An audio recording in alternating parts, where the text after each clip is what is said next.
This is great. I've never done it. You're also just awesome for like wanting to even do this. We haven't been on in a while. This is great. Yeah, no, I haven't been on in a while. So this is good. This is good. Good morning, everybody. This is not Demetrius Clark. So this is Dan Digangi. Dan, how are you, buddy? I'm good, man. It's been a long couple weeks, but I'm doing good, staying busy. I just bought a house. No way. Yeah. So I'm closing in a couple weeks. So between like Congrats, brother. work, family stuff, doing a house, Yeah. but super excited. Nice, finally have like a dedicated, cool office with a background that's cool like yours. Yeah. I love it. That's awesome, man. Shout out to you. That's cool. Well, for those of you tuning in, welcome. Had to do a quick. It's just the power. This is the power of community, right? So Demetrius Clark, I have no idea what happened with the invites. He never got the invite, and so he could not make it.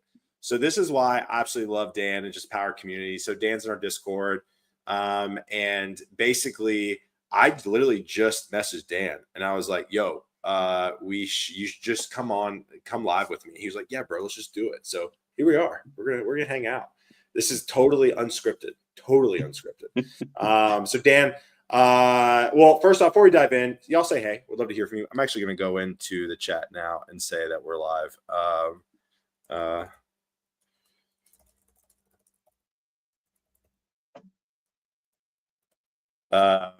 right, cool. Yeah. Did Jason forget? No, Jason did not forget to send the invite. This was not a Jason thing.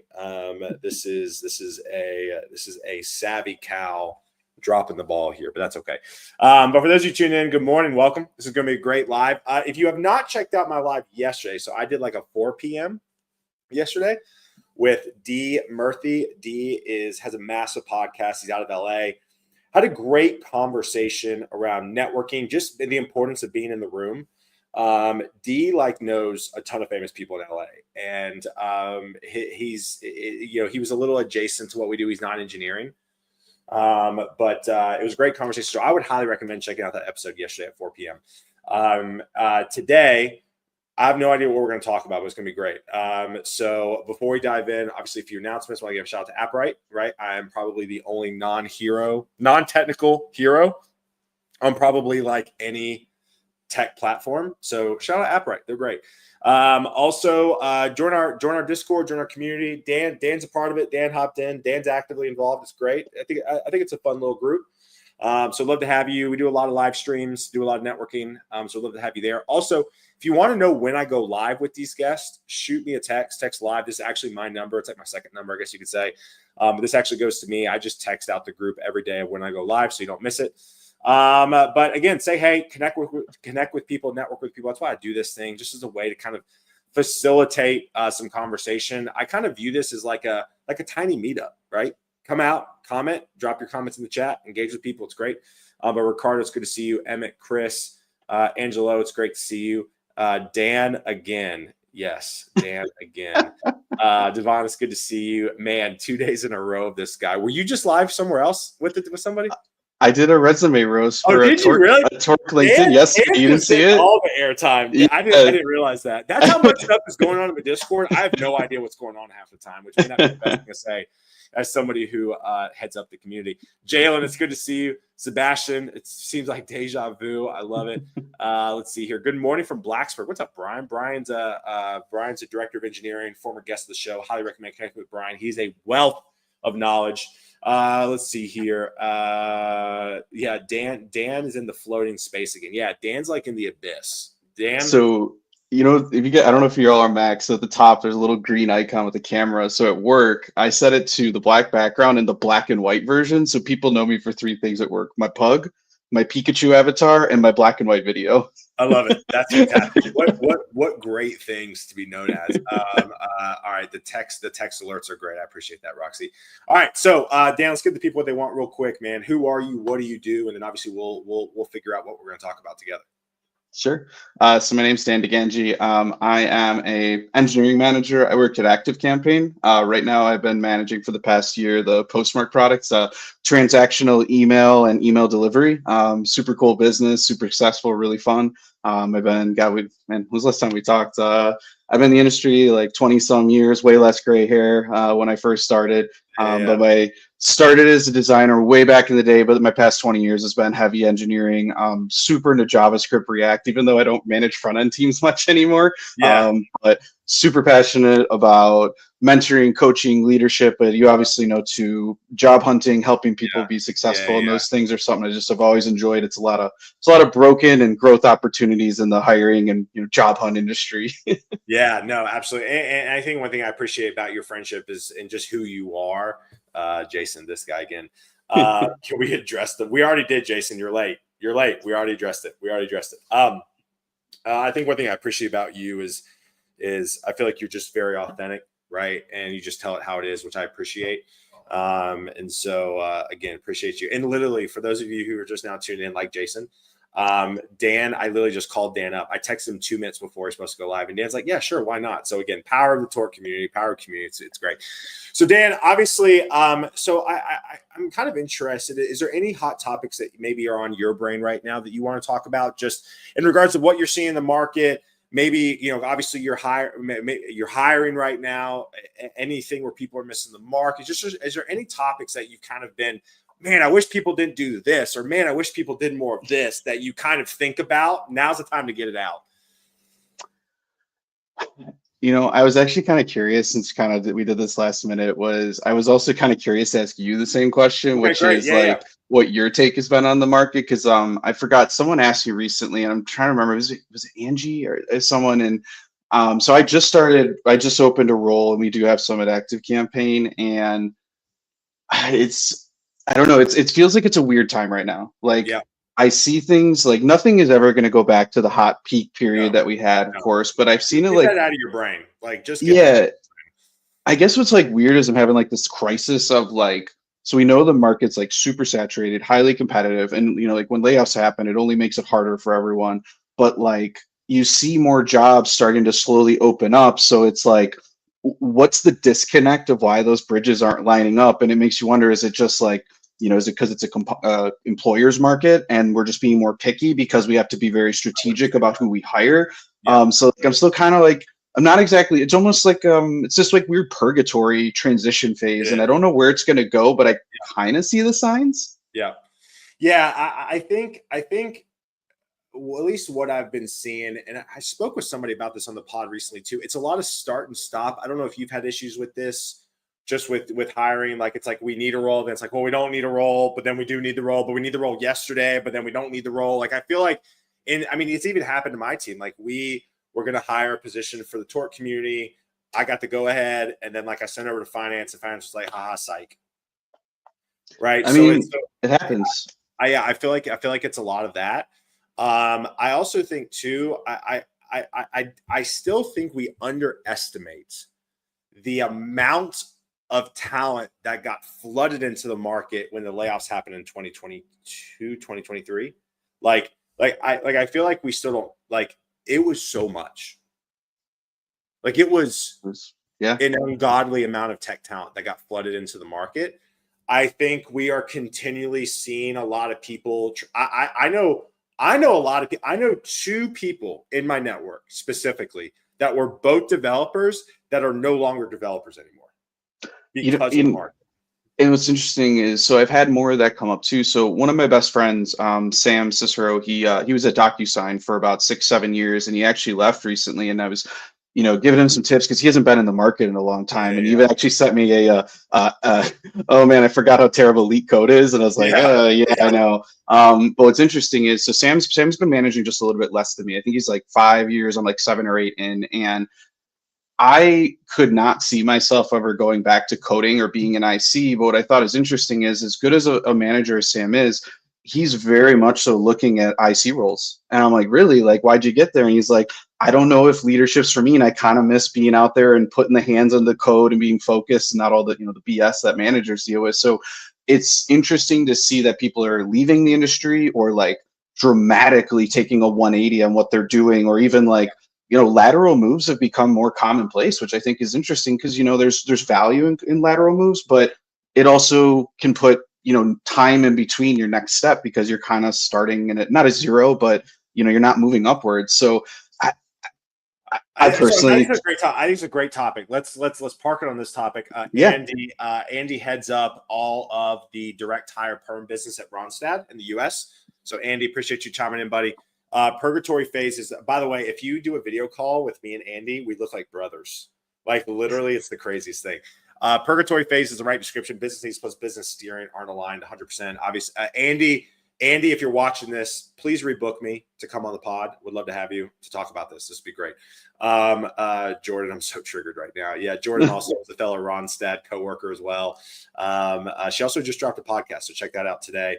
So I think this is a great conversation to park on. I think like any time of stress, I think you have to learn how to pivot. And I think what happened is I think there was a lot of entitlement that has occurred over the last few years, especially in the engineering space of, I can spell React, I deserve a job. I love that. By the way, I said that joke at Epic Web Conference with Ken C. Dodds and everybody laughed. So like for me, it's like you used to be able to spell frameworks and get jobs. That is not the case anymore. We are back to where we were beforehand. I think we as human beings have short-term memory. And so we don't realize what it was before that. Like you actually have to grind to find a job right now. And I think people have lost that grind mentality. I don't know if like I kind of, but kind of not in my opinion, like just in my opinion. That's It's like, that's fine. Yeah, I love a little discourse. I think there's two ways I think about when I hear that. Is one is there is probably, yes, the side of you do, like there's no doubt you have to grind harder right now. But I also kind of wonder, as you said, right, like, oh, I could spell React or I have a framework, is just like, what if the flip side of it is not that we have to grind more, is that we didn't grind before because it was so easy. I guess that's what I mean. Yeah, you're right. Because I want to be very, very cognizant of that for sure. So I think that's a better way to say it. So thank you for saying that. I like what Jordan said. Normalize being okay with moving from leadership to IC roles. What are your thoughts on this? Like, I feel like there is a stigma, and I feel like right now, like your friend from DocuSign is like, bro, like I'm ready to go back. And I mean, for me personally, like you're not going to see me ever personally go back to doing coding, like as a day to day. Which I love that about, like you know what you want, which is great. But that goes back to exactly this, is like, what is the best place for you, for, the type of work you do, the skills you have, what you want for your life, what kind of balance, like I found that I was pretty good at coding, but never like the crazy, like AAA plus that I wanted to be.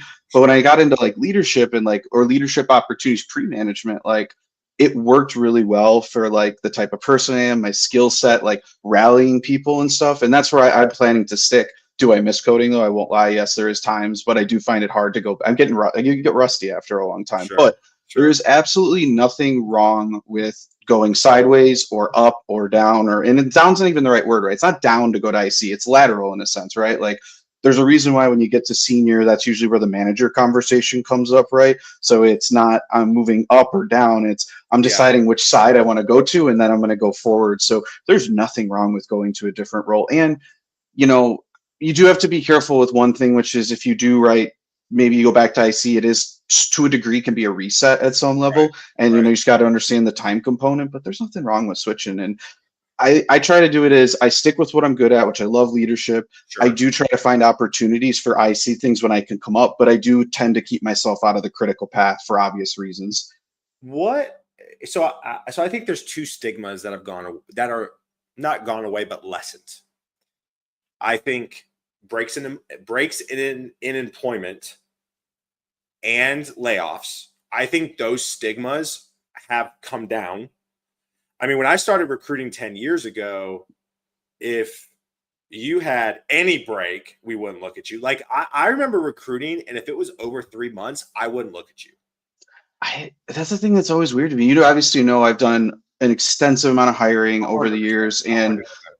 I have looked at that, but for some reason, like that, it doesn't deter me as much as I've heard from others that have worked in like hiring roles and stuff. Like I do look at it and I care about it, but it's like if I step back, is like I would almost love to see someone be like, I've been a dev for 10 years. I took a year off to spend time with my family, Yeah, realign my life, yeah, like that yeah, to me is actually like yeah, a great green flag. Like, 100%. like, You're very yeah, aware.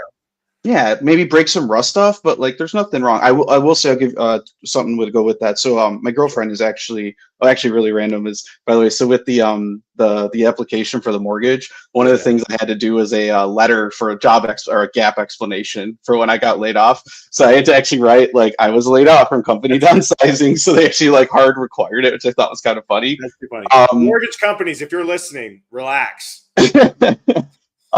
so if I was interested, I was talking, my girlfriend was, so she's still trying to get her first job. She's on the UI design side, and you guys know, or everyone knows, it's very difficult right now. And we were talking about breaks and stuff, and I forgot what it was exactly she was talking about as a break. She's like, well, I want to like get a year in, and then I might need to do this for a period. If you're newer to your career, I would be very careful with I taking would too. breaks, like I would too. intentional ones. I Not would that I too. don't say you should, it's just Right. when you're newer, that can have a more negative impact or perspective created for someone, even if it's not legit. It just, you got to remember is regardless, the thing is interesting. Regardless of context and all the things that make up why a situation is the way it is, people still bring a framing and perspective and apply it regardless of that context. And it's something you always got to remember. Yeah, absolutely. I love that. I also think like being laid off is like no longer the stigma that it used to be. Not as much, no, Yeah. but it might be. That's what's crazy though. Is it's like, is it because it's normalized? But that's the thing. You don't want that either. Like, I don't want the layoffs taking place to be something that becomes normalized. But maybe again, layoffs have been happening for hundreds and hundreds of however many years. So it's not a Yeah. new thing. We just might be because we're in tech and we're experiencing a new wave and high, a lot of it. To us, it's very disconcerting, right? Because it's new to us in this industry. You talked about something I want to highlight, and I want to continue to reiterate this, and I try to continue to reiterate this, is there is a narrative that is formed in the minds of the person reading the resume that you can't control, but you need to be aware of. I brought that up yesterday when Jason and I were doing the resume review. Okay. So we were looking at someone, he's in the Torque Discord. It was Luke, and when we got to one of the sections, Jason asked me a question. It was basically we were looking at like that little bio you can do on LinkedIn, Mhm. and I tell people this all the time. It's the same when I write any type of communication. Is don't think about you when you write that. Is what is the people that you're trying to get to come there, what is it that you're getting them to think about? What's the Yeah. story you're trying to tell? Like, Yeah. it's not about you in the sense of like you're talking about you, but it's for them. And that's Yeah. really important when communication in general, and especially when you're trying to produce content that's related to getting a job. Very important. Yeah. Absolutely. Yeah. And again, I mean, so one of the things back when I was managing a recruiting team at Vaco was we would all kind of joke, and I know this probably isn't kosher, but I'm gonna say it anyways. Whenever I saw a developer that said freelance, we would always say not working.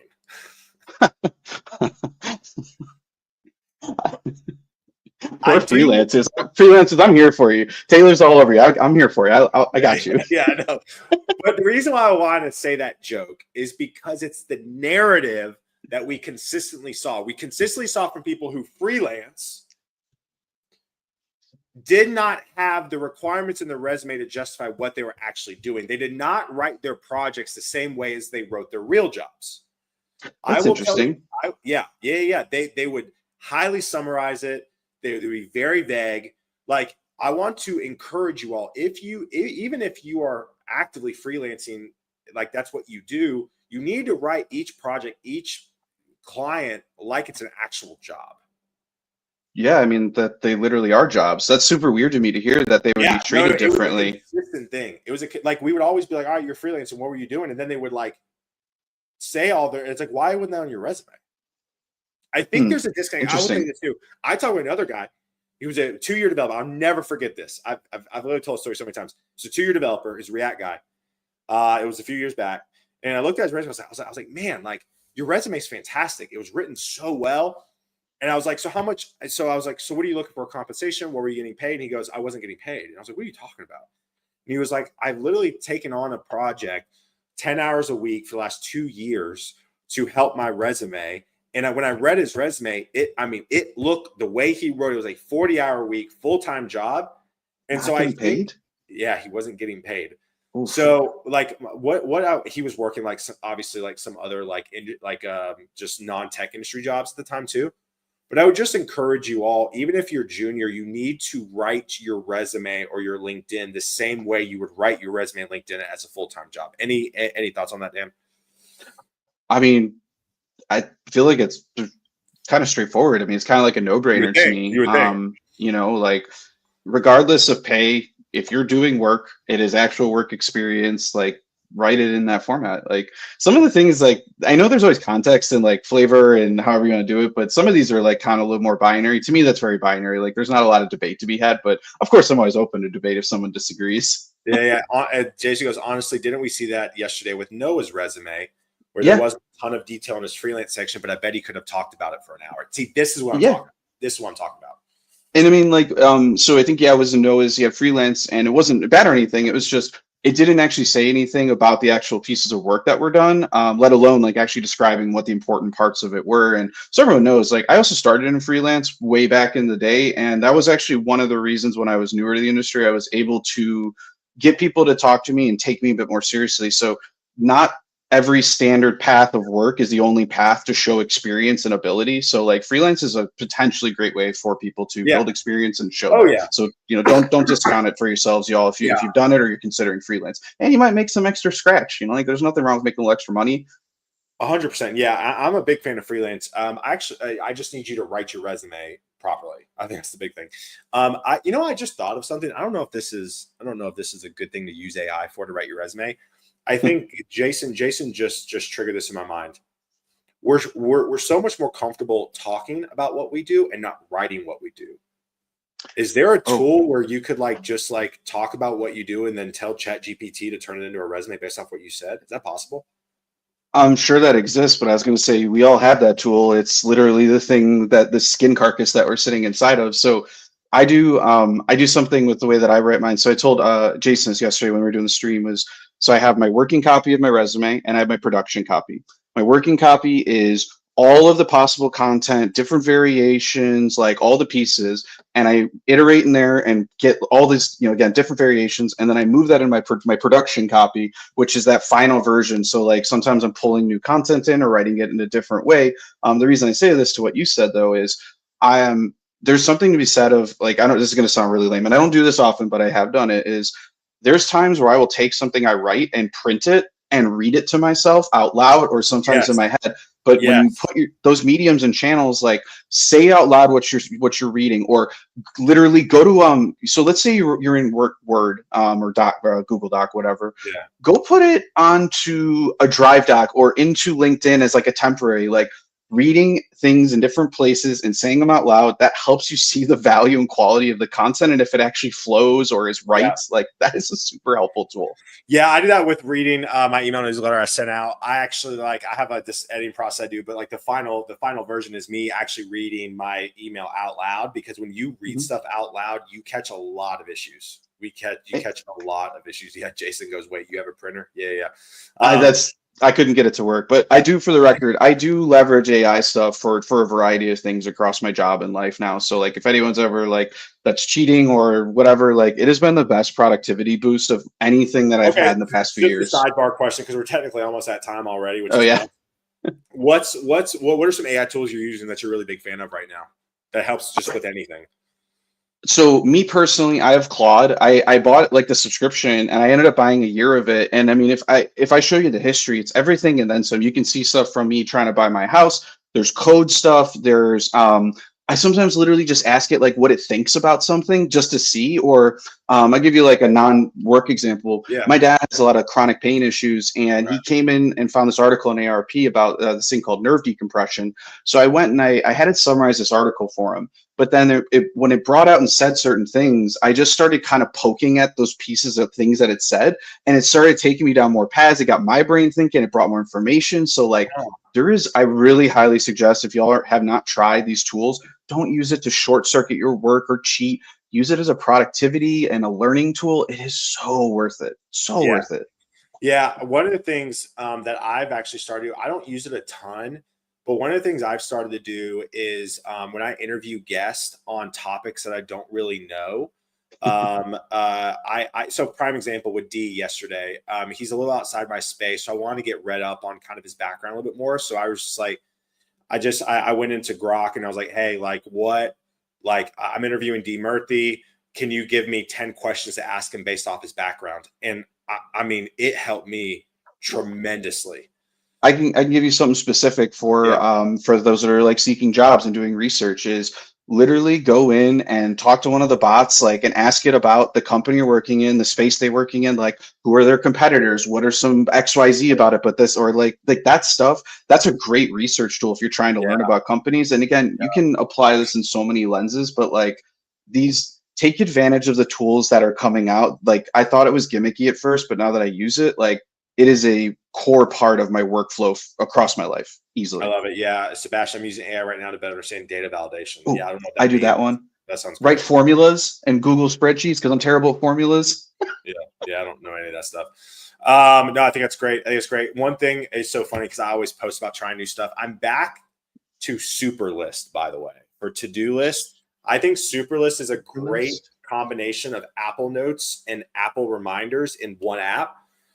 So highly recommend Superlist for tasks. I was on Things, and Things I needed a place to do task and notes together, and Things is just purely tasks. So highly recommend Superlist. That's not AI, but I just recommend it for to-dos.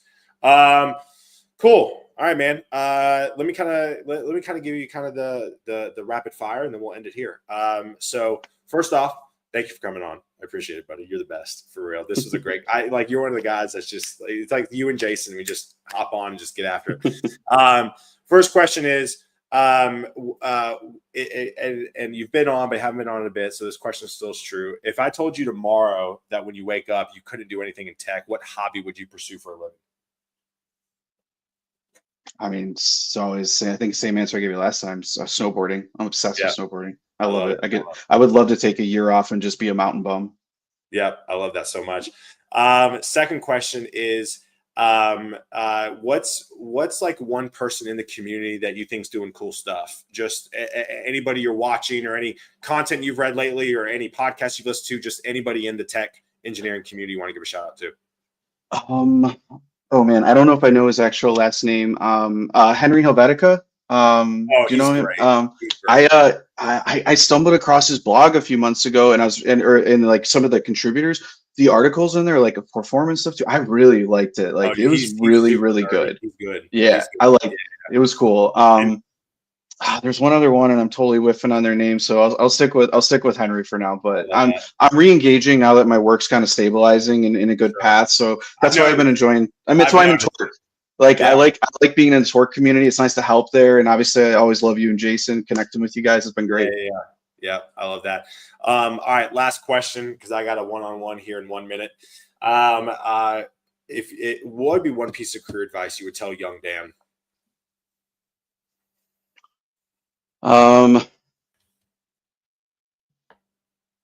Put the time in, meaning like don't do the surface level stuff. Like pick something or a few things over time, week to week, whatever, and go deep and go to the ones and zeros. And I don't mean just code. Like I sometimes was very like surface level, or I didn't go as deep, and it made me like jack of all trades, master of none earlier in my career. So like really drill into things. Like it makes a big difference. I wish I knew that when I was younger. Yeah, I agree. Cool. All right, y'all. Dan, stay on second. Say bye to you backstage. But y'all have a great one. That's it for the week. And we'll see y'all in the Torque Discord. Peace.